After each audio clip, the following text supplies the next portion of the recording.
Hello and welcome to this week's episode of the Pages to Pixels podcast, where we talk about new movies every week. I'm Kevin. I'm Rohan. And this week, we're talking about Final Destination Bloodlines. The Final Destination franchise started in the 2000s, and the series follows a group of people who survive a tragic accident that kills a bunch of people, but they're the remaining survivors, thanks to the main character who has a premonition about the events and then ends up stopping the survivors from getting killed in the events. After that, death, one by one, begins to pick them off in very, you could say, either cartoonish or very outlandish ways. That people are dying in ways they've never died before, is the best way to put it.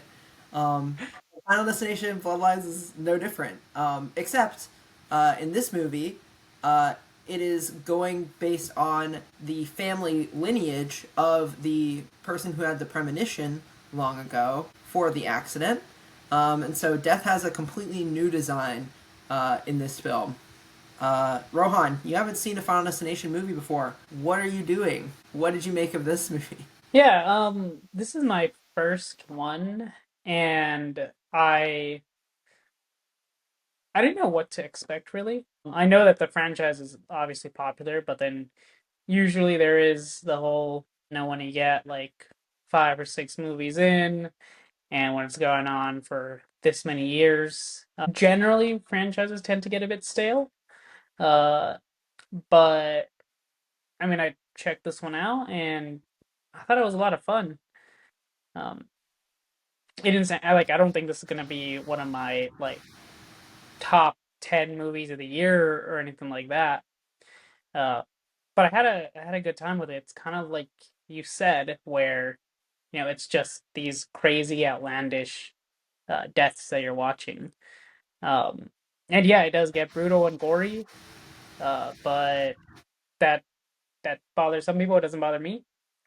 What do you think, actually, being that you've seen the rest of the movies in this franchise, right? Yeah, I've seen all of the movies. Probably, I've seen them all more than one time at least.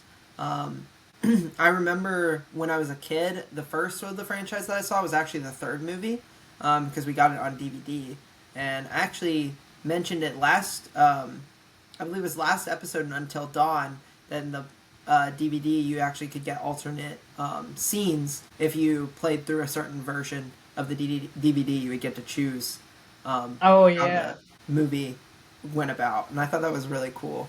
And so that made me check out the first two movies, and then like a couple years later, they came out with a new one while I was in like high school, and that was called The Final Destination. And they had almost intended for that to be like the last movie. I don't know why. Like, why are you deciding this is the last movie Right. in the franchise?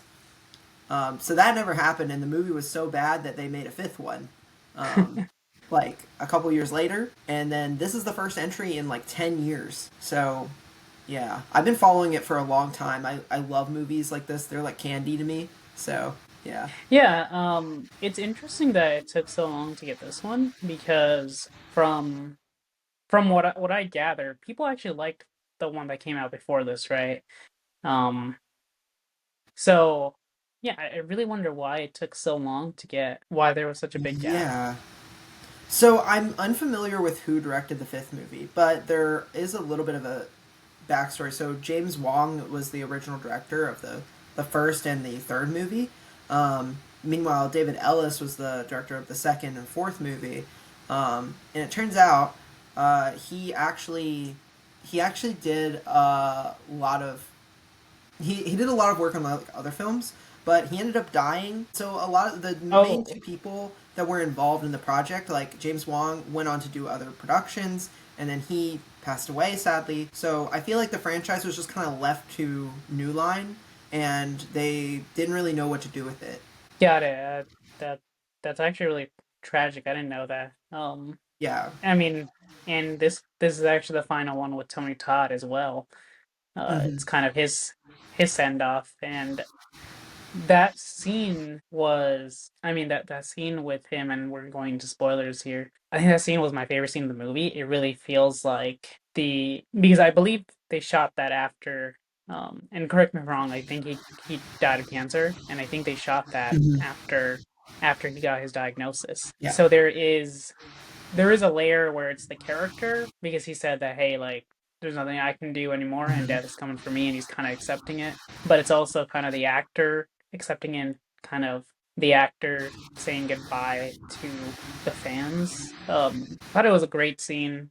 He was only in that one scene. I thought he delivered a really um it was the most memorable performance of the movie for me, in just one scene. I totally agree. I love Tony Todd, and I was so glad that he was actually in the movie, um, because he was cut from the fourth movie, and then they brought him back in the fifth.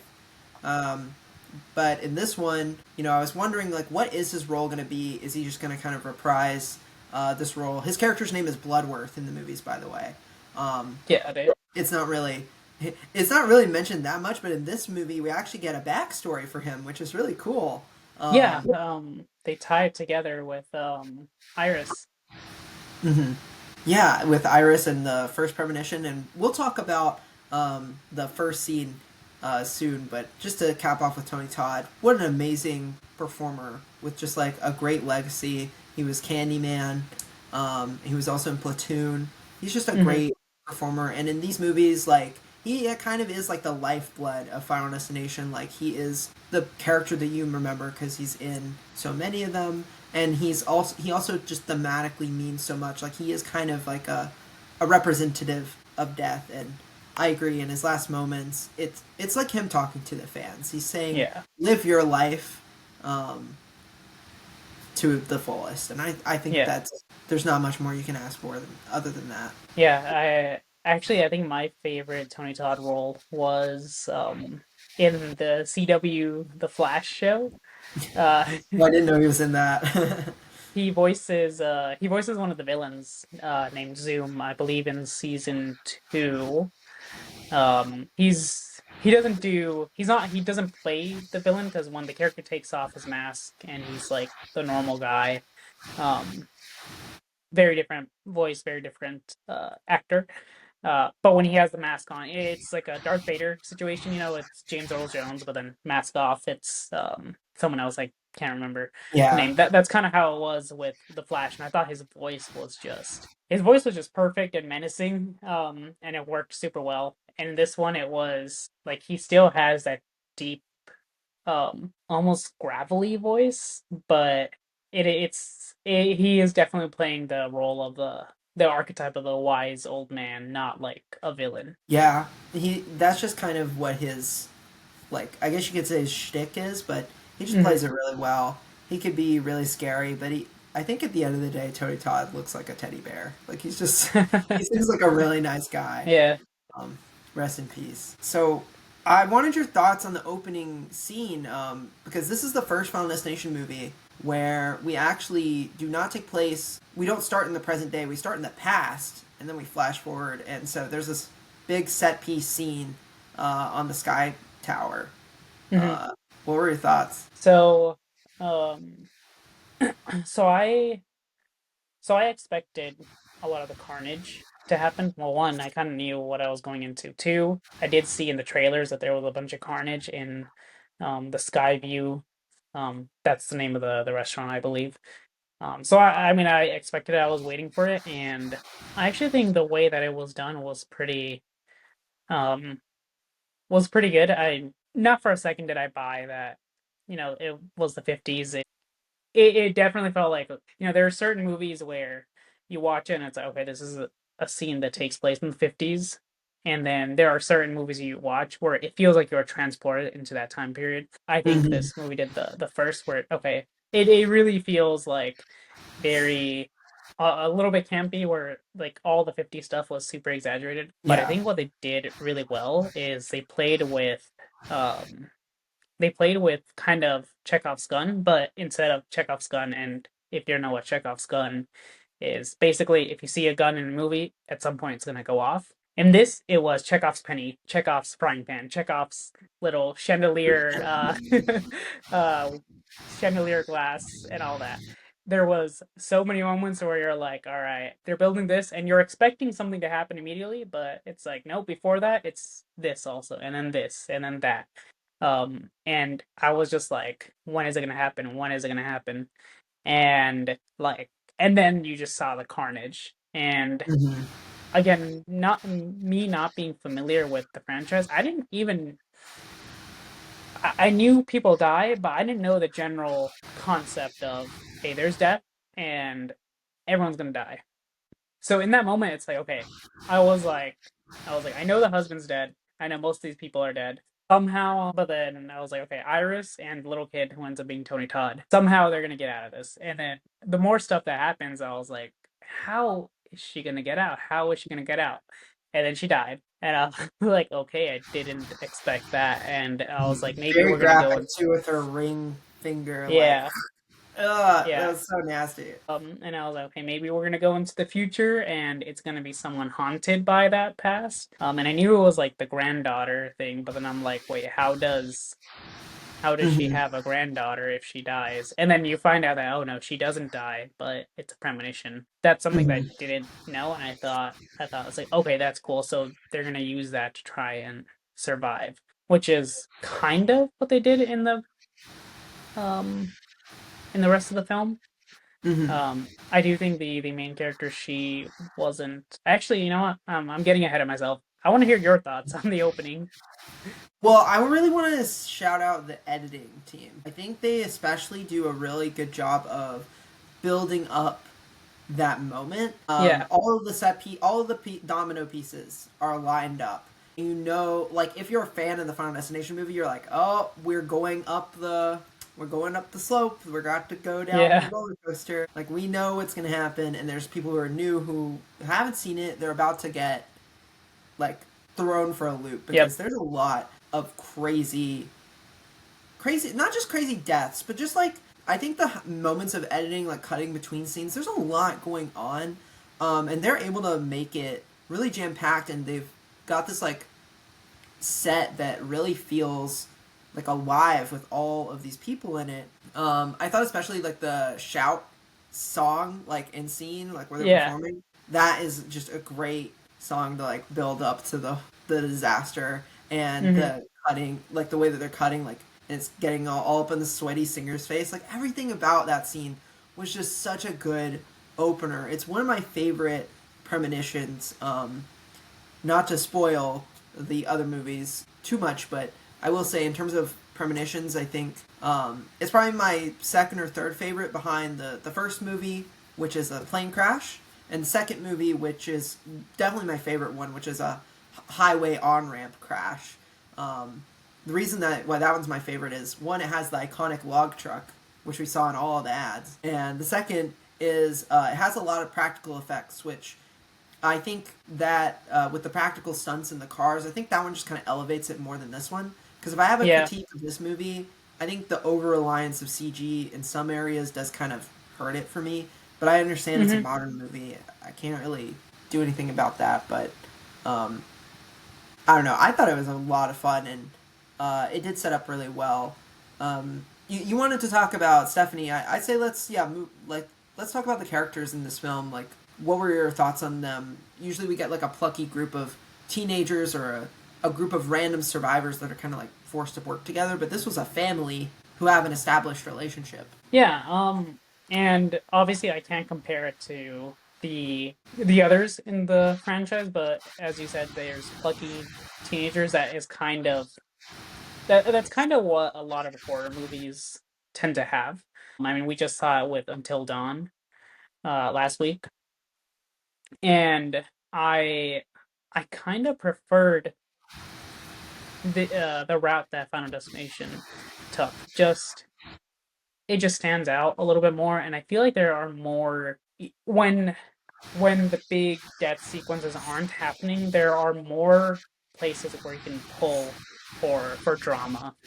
Um, Mm-hmm. there is in this one we have, okay, it's the grandmother is Iris, and she talks a bunch of crazy stuff. Obviously, we the audience know that she's perfectly right, but the family is like, no, this woman is she's kind of making our life a living hell. with all the stuff that she's saying. And then there is Stephanie, uh, and her mom who left because of Iris. There's that family, or there's a sibling dynamic between them. There's cousins. We learned that one of them is uh like it's the half. He's only a half brother or half cousin, and probably my favorite line in the movie is that why he always wanted to play catch so much?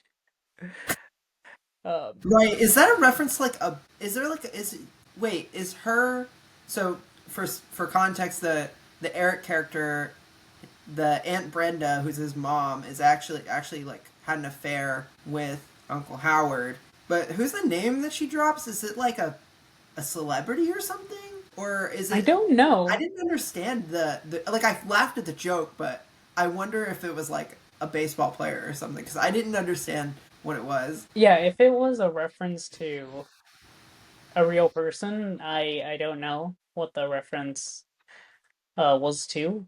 But it was a funny joke, and I think there was yeah, but I mean, I think there's so much that they were able to reach with and create both drama and also humor. Where I feel like with a group of teenagers, it's what we saw in Until Dawn. There's usually one couple where they're broken up, but one of them still has feelings for the other, and then kind of like an extra person who acts as a third wheel for Yeah. both groups. That's literally what we saw in Until Dawn, and I think I like the dynamic in this movie with the characters much better. Yeah, I agree with that. It kind of reminded me of Evil Dead Rise, where we're more Yeah, focused on the family dynamic than a cabin full of friends. And I think that it just added to the weight of the deaths. Like I felt more sad for the characters because it's like it's not like you're losing like your friend from like fifth grade. You're losing yeah, like a cousin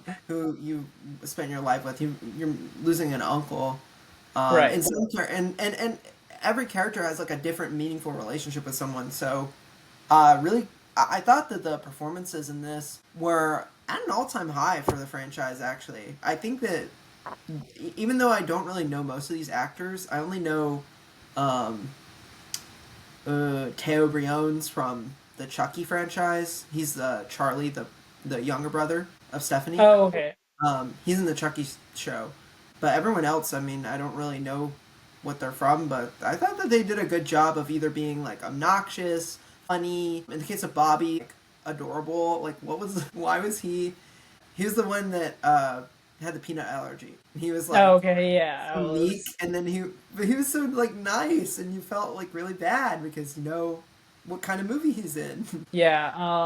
I didn't recognize most of the actors either. I did recognize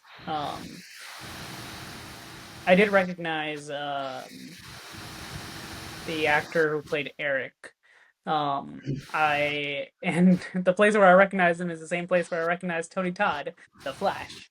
Uh, Flash, okay. yeah, I think he played Captain Boomerang in that show. I liked the acting as well. And I actually think he was my favorite character. Um, Mhm. and I'm glad that he survived the tattoo parlor Yeah. um sequence, which the moment they cut away, I was like, okay, he's alive because they're showing all these gruesome deaths. But why would they cut away with him for the explosion? So I was like, all right, he's surviving. I didn't, but then eventually he does die with the MRI machine. Yeah, and I think that brings us to what would be like your favorite death in the movie. Like I think they all have different elaborate things. It could be one from the premonition or one from the like that actually ended up happening. But what would be your favorite? What would be your standout kill in the movie? I think I think my standout kill is the the garbage truck sequence. Hmm. Just because it's like you think it's Eric, and it's like you're expecting it's the movie told you Eric is next, and you think it's gonna happen, and there's a bunch of moments where it like almost happens, and he's like laughing, and you're like, all right. it's gonna happen, it's gonna happen. Stephanie lays out this crazy scenario where the leaf blower and the ball and all that. Um, that doesn't happen, but you're just waiting. You're like, Eric's gonna die, Eric's gonna die, Eric's gonna die, and then it happens to the other character. Oh, I can't remember her name. Uh, Julia. Julia. Yes, it happens to her, and it was, and I think just the shot of three characters kind of arguing, and in the background you just see Julia get hit in the head, fall into the garbage can as it's getting lifted. It was just really funny. I love that scene. I thought the way that they set that up was so smart because honestly, I thought Stephanie was just making a stretch. I'm like, normally they're not this blatant with like pointing out what are the clues going to be. A lot of them in the other movies are really subtle, like a bus, like the shadow of like a bus in a reflection, and then you turn around and you're like, you don't see anything. But in this one, Oh in yeah. that scene, they're just specifically pointing out exactly what will happen. And I thought her head exploding was really freaky. Oh yeah, it was very gruesome. It did not look real, which Yeah. I'm glad that they really went for the over the top cartoony look instead of kind of realistic. Um, it made it a lot more digestible. Yeah, I can agree with that. You mentioned the MRI scene. I'm gonna have to say that is my standout kill. Um, I for love how we found out yeah, about all of Eric's piercings. it was oh my gosh because you get the reveal of like he has nipple piercings because it's like coming out like Yep. that, but then like down there and you're like oh god it just got Yeah. worse and worse and more. But Yeah. still, such a good sequence. One thing that you'll also notice is that in these movies, whenever you revisit, there are other signs that kind of appear in other ways. And one thing I noticed in a lot of the scenes was a broken glass, which reminded me of the premonition, where there's a broken Yeah. glass. There's a broken glass in a lot of these scenes, or cracked glass. And I thought that was always like a neat little touch that they added in here with the vending machine one. And so I think that they build it up really well. You know, they're trying to beat death. Eric and Bobby, he's trying to kill his brother so that way he can flatline him and then revive him. Um, Hmm. Thinking it would skip him in the order. But really, it just causes more problems because they have this MRI machine, which inadvertently gets Eric killed by the wheelchair when he gets sucked up into it, and the Yeah. wheelchair parts just start to come like through him. It was so gnarly. It looked so real, and then seeing his body like folded up and like slowly sliding through the back, Yeah. it was frightening. I mean, that that genuinely is like a top five for me for the franchise. Like it was so horrifying. Really great stuff, and yeah, I do have to shout out one other one. We have to shout out the piano for Oh yeah. fixing everything. What did you expect that to happen to The the are kid? you referring to in the opening, right, where the piano? Yeah, Um, I mean, they definitely showed it a lot, so I expected the piano to do something. Where are you talking about the woman or the little kid? the little kid. I mean, obviously pouring out for the woman who lost her hat and then got Yeah. crushed, but then the kid gleefully running out and Yeah. then Um, so when that happened, actually, in my theater, I heard someone just go, "Hell yeah!" Everyone hated that little kid. he really had it coming. Yeah. Very very effective Uh-huh. at getting an audience to like root for a kid's death. Like that's Yeah. crazy that you can do that, but they did it. Uh-huh. Um, It was a cool kill. Yeah. I think I liked the other ones a little bit more. Part of it is because you spend more time with those characters. Um, so I think like when it happens, it is like more of a oh my god. Yeah. Um, And actually, I think it did help emotionally in the story that this is the first time we're seeing these characters die. I think that the opening made it more like funny and scary yeah, and gruesome, but in this one, the deaths of the family kind of feel more emotionally impactful while also having that bit of cheese and also a yeah, horror element in it. Story wise, what would you say were some of the weaker elements of the movie for you? So this is again, this is me kind of being fresh into this franchise. I don't know if they've explained the rules before with how certain characters get premonitions. I was I was hoping that they would have um delved into that a little bit deeper. But if a previous movie does it, then that's not a valid criticism because this is me coming into the sixth Mhm. one, not having watched 1 through 5. Yeah, So I was like, I was just hoping we got a little bit more of that, and so that I mean that was my big issue. And then I also do think that Stephanie was a character who she didn't really get premonitions per se, hmm like how Iris did. Um, but she was kind of just, I guess she's just like smart and good enough to connect the dots, but then also that really only lined up in that one sequence where um in the garbage truck uh death. And I think that yeah, kind of went away where there was a bunch of moments where it's like, okay, that's gonna happen, something with that's gonna happen, and she did not predict it, even though the movie tells you that she's really good at seeing this stuff and she can kind of like sense stuff. That was kind of my only issue. yeah. There was a little bit of inconsistency. Yeah, to your first point, for the original movies, they don't really explain why people get premonitions or like or who gets them. They now other characters are able to see signs in the universe. So just because like Stephanie saw it doesn't mean that someone else couldn't have seen it. There was a in the second movie someone saw like a man with hooks, and then that ended up foreshadowing something, but he was not involved in it, and he was Got not the it. main character. But premonitions, they pretty much just say you have a gift, and Okay. that's really all they kind of do.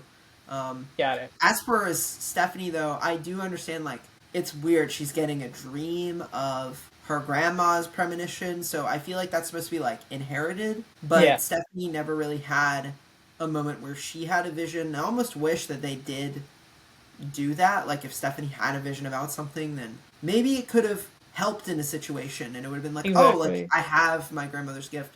It doesn't really get paid off very well. I think it's just implied that she just studied the book. Mm-hmm. I don't think she studies the book particularly well. Why did they decide to ram into the gate of her grandma's fortified house with all of the spikes and crap and Yeah. not expect to? I thought that part really bothered me because I'm like, if you see all of this and you're saying, "Oh, but they lived in the house the whole time," the house could explode. Like, Yeah. I don't know what you're talking. Like, it just felt very point. To put it frankly, I thought it was just stupid. I thought that was very stupid, and I did not understand that. Um, Mhm. in general, Also, I would say the third act is where I have struggles with the movie. Yeah. yeah. Um, Also, I guess like it is to kind of get the ball rolling in the movie, but technically Iris does not have to leave the cabin. If Yeah. she stayed, she wouldn't have died, and then nobody else would have died either. And I get it; she was like trying to get her granddaughter to believe her, but isn't it more important to make sure your granddaughter doesn't die? Right. Uh, It sounded like she didn't want to die from cancer. I think that would have been my reading of it. Like Maybe, she says she has it, and so she puts the pieces together. She knows that like death could kill her based on what has set up, and so she's like, you know what? It's not my problem anymore. I'm just gonna die, and that might be that's what true. she's wanted to do. But yeah, she Hmm. definitely. It's her. It's kind of. It's both her like successes that she was able to save so many lives more Yeah. than anyone in the franchise, mind you. Um, from a premonition. Almost all of the Okay. premonitions end in a lot of deaths. Like she's the first person that actually saved everybody. Um, but on the other hand, like she's definitely a character that like screwed over her family in so many ways. Um, it almost maybe could have benefited her to accept it, and I think that might be the point of the movies. Like you're trying to extend something that like is Right. finite. But yeah. Hmm. All right. With that, yeah, with that, let's move on to our ratings. Yeah. All right. So if you're new or if you just need a reminder, the way we do ratings here is on the script coverage scale. And that is pass if we don't like the movie, consider if we think it's like average, and recommend if we think it is above average to great. As a reminder, this is not in recommendation, it's just how we score things here. So with that said, how do you score Final Destination Bloodlines? I think this is definitely speaking from a this is a movie that I love. That I called it candy earlier, so I'm gonna give this a recommend. It is a really good entry in the franchise. Probably like my third or fourth favorite overall. While it has a lot of flaws story wise, especially in the end, I really think that it is a solid, fun movie with fun elements. It's got great pacing. I thought the choices of music. I love when they put ironic music samples in. I think that's always funny to me, especially like falling. And I think Mm-hmm. there's a point where they play like um, uh, oh yeah, like oh yeah, raindrops are falling on my head. Like when the people are falling, I just think just there's so many Yeah. clever little editing moments in it that I think are really fun, and this is just kind of movie that I really enjoy. What about you? Yeah, I mean, I give it a recommend also. This movie was, first of all, it was a ton of fun. I thought really creative. Um, and it's this is my first movie with being the sixth installment of the franchise. And even though I had a few questions here and there, I had no issues in actually being able to follow the movie. Yeah, it's a great time. Definitely check it out if you haven't seen it. It's doing really well at the box office. It is, Um, yeah. I think it's like the highest uh, opening weekend for any movie in the franchise. yeah, which is pretty crazy because I think like this is a movie that's been very popular, like always with fans. But critics have always kind of given it the cold shoulder up until now, where most of the critics are like, I think someone was putting like generationally, like critics are like now our age, so they kind of grow up with it. They know what it is, and that's why it has a higher critical score than the other movies did. Yeah, probably that's probably what it is. So if you had to recommend a movie for someone who is interested in Final Destination Bloodlines or really liked the movie, what would you recommend? Yeah, so I didn't want to do another um I didn't want to do another Final Destination movie. One, I haven't seen them, so I'm not going to recommend something I haven't seen myself. And two, usually I don't like to recommend movies of the same franchise. So I'm actually going to recommend the movie Ready or Not. It's very different, but I think tonally there are some similarities. There's a lot of dark humor and there's a lot of crazy creative deaths in there. So yeah, I would recommend Ready or Not. It's one of my favorite horror movies in recent years. Ready or Not is really great. I really co-sign that recommendation. Also, I can't wait to see the sequel. I think isn't it called like Ready or Not, Here I Come? Yeah. Is that what the sequel's called? So corny, but I love that. It's so funny. Um, so my recommendation is a movie called The Omen. It is from the '80s, and it is about a family who they learn that their son Damien is the devil. Gee, I wonder what could have possibly led their son being named Damien to realize that he's the devil.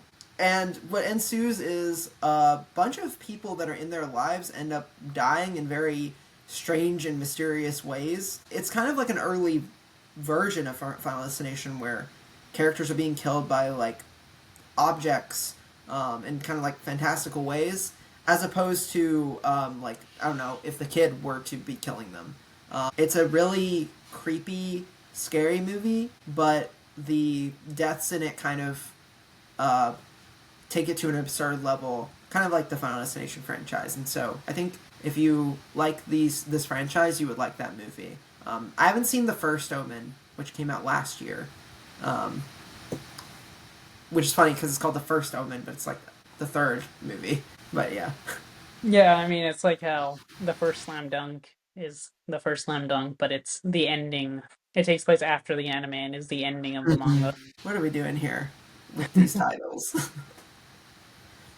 What else have you been watching? Yeah, so I just watched Grand Theft Hamlet recently. it is a if you don't know what it is, it's a documentary uh about people who in Grand Theft Auto they tried to put on a production of Hamlet, and the documentary follows them doing the production, and the last couple minutes is the production itself. I thought it was awesome. I thought it started out really funny, where it's like you have moments where they're trying to like rehearse their lines and they're in the middle of these Shakespearean soliloquies, and then some random guy will come in and shoot them and kill them. And they're like, "Ah, we gotta start over." But then, kind of in the second half of the movie, it reveals a lot of heart and a lot of personal struggles um, that the people involved were going through, especially during the pandemic. So I think it ends up being just this super funny and heartwarming movie that I would highly recommend to just about everyone. Really excited to see that. I mean, I'm pretty pretty online a lot in gaming communities, and so I can see where a movie like that would really have like a strong emotional core. Because like Hmm. a lot of people nowadays, like some people, they have friends that are just like all over the planet, myself included, and we put on different like events and productions, and so I've been really looking forward to this movie. Not just because I would get bored and watch like Grand Theft Auto like crash competitions or whatever, but yeah. Um, so recently, I watched a movie called In the Bedroom by Todd Field. That's the same director as Tar, and I thought that movie was really one of the best movies I've seen in a long Oh time. wow. Um, I it's a family drama that centers around there's a family and they have a son, and the son is basically having this like open affair, like his or sorry, his girlfriend is having like this open affair on her husband because they have like a like they're I know. she's in an abusive relationship, Oh. and she's kind of trying to get away from him and settling like divorce papers and stuff. Um, Mhm. that's all I'll reveal about the movie. It is mainly like a family slash crime drama. Um, the performances in it are really spectacular. Sissy Spacek plays like the mom, and she's really good. And Tom Wilkinson plays the dad, and he's also fantastic. And a lot of the focus of the movie focus is structured around like the husband and wife's relationship, and after like the aftermath of the opening act, which I won't spoil because you should watch it. It's really good. and And that will do for this week's episodes of Pages Pixels. Make sure you share, or make sure you subscribe, like, all that good stuff, and we'll see you next week. Thank you. Thank you.